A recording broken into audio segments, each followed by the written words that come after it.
Ja, hej igen.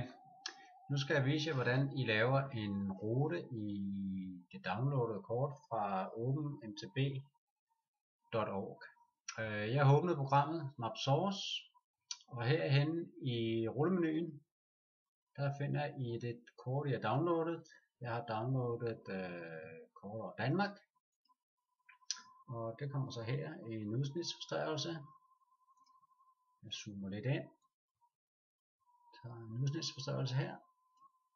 Upti. Så vælger man ruteværktøjet, og så er det i og for sig bare at prikke derud af. Første prik, det er mit startpunkt, og så har jeg startet der, og så vil jeg herover til, og det der så sker, når jeg trykker, det er, at den beregner ruten herfra og så over til mit punkt. Og så er det i og for sig bare at prikke derud af. Og så vælger den, eller så beregner den rute, som du prikker dig frem til.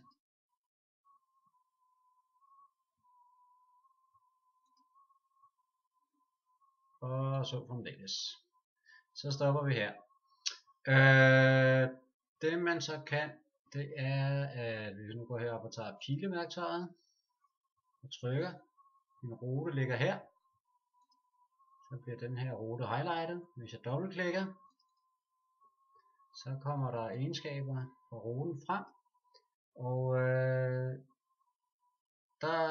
hvert punkt jeg har prikket, det har fået et nummer, og det første punkt, det er så 97, og det sidste punkt, det er så 132. Jeg har så mulighed for at slette et punkt, hvis jeg synes, at hvis jeg laver en fejl. Hvis jeg nu synes, at 105, det var ikke lige et, jeg skulle have med, så trykker jeg på det, og når jeg trykker på det, så sker der det, at det bliver centreret i kortet.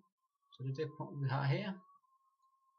Og jeg kan så slette det. Jeg har markeret det, og så går jeg herop og sletter det. Upti, så er det væk. Og så laver jeg en ny beregning, og så beregner den nye rute uden punktet. En anden mulighed er at flytte rundt på punkterne. Hvis jeg nu ikke vil starte fra 97, så trykker jeg på 97, så kan jeg trykke det ned, så det bliver med de her gule pile, trykker ned, så bliver den som punkt nummer 2, det vil sige at startpunkt, det bliver 98, 97, 110 og så fremdeles. Så man har mulighed for at flytte rundt med sine punkter, op eller ned. Ja, så OK.